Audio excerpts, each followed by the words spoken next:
Hi folks, this is Raymaker here of DC Raymaker. What I wanted to do is walk through a bit of the extended battery option on the Fenix 3 that you see down there and how it compares with the 40920 XT that's up there. Now both these watches have a ultra long battery option called Ultra Track.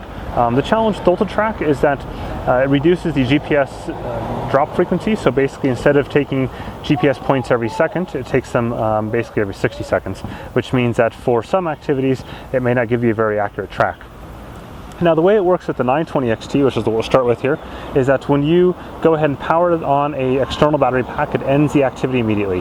So I have here a standard USB battery pack, and you'll see when I push the button, this activity has been running on GPS, will end immediately. So there we go. You just heard the beep, that's the end activity, game over. So at that point in time, things are already done.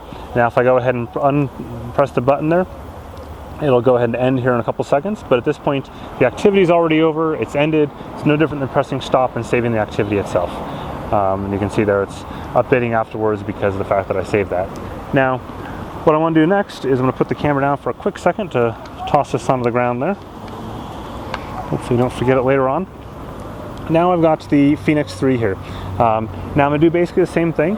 First I'm going to notice is that the charging pack is much thinner, so or the charging cable, sorry, is much thinner. So this means that you can easily wear it on your wrist if you're going ahead and using it during a longer activity like an ultra race of some sort. So what I'm going to do is again temporarily put this there for a split second so I can plug this in.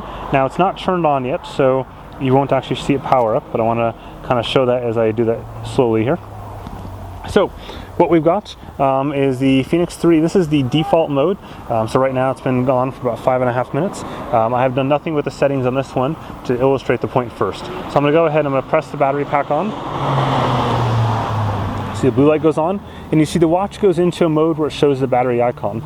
Now in this case, it's charging, but the watch is actually still running in the background. So I can press the battery off again, and you'll see that 556, 557, 559, and if I go ahead and press the battery back on, it's still charging there, but I can't see the screen anymore. I can't, the buttons, but if you press any of them, they don't do anything at all. It's just nothing there.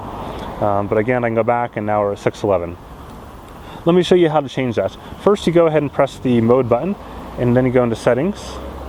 Oops, sorry, I'm trying to not drop my battery pack at the same time. Then you go ahead down to system, press the OK button, and then go ahead down to one more, USB mode, and you see mass storage. You'll change that to Garmin. Now we can go ahead and back out. And my activity is still going. I'll press the blue light, and the activity still shows. I can still change my data fields. I can do everything I can, just like the watch is normal, except it's charging right now. And then in the next firmware version or sometime soon, they're going to update that little icon that you see there to show the charging icon, just like the Fenix 1 and Fenix 2. So that's how you get it into long battery life. Now at this point, you can go ahead and put this on your wrist pretty easily. I'll do that here in a split second just so you can see that. And then you can pop this battery pack into a pocket like I've done there. Okay, now that I got my wrist, you can go ahead and see that the unit's on there. It adds a little bit of height to it, but it's not too bad in the grand scheme of things. It's nice and secure though, so I can go ahead and flop around and not have to worry about it ever falling off like some of the other cradles out there. And you can see the wire is plenty long, so if I go ahead and swap wrists on you, what you'll notice now is that the wire from my wrist goes into the camelback. I can go pull out the battery pack. Sorry, I fired it off there. But very, very simple. I can push this anywhere I want to. Nice and lightweight, so I can pop it right into that front pocket there like that. And you could do something probably a bit more creative with the wire itself if you had like a long sleeve on or something just to get out of the way. But realistically, you could run with this without any problem. It's not going to get in your way. It's not likely to get caught on too many things because it's kind of inside your arms there. So that's the basics. The same concept, of course, can be applied to anything that you want to go longer distance on, whether it be a bike ride or anything else really. Pretty straightforward. So there you go. That's how it works for extended battery life with the Fenix 3. Thanks for watching.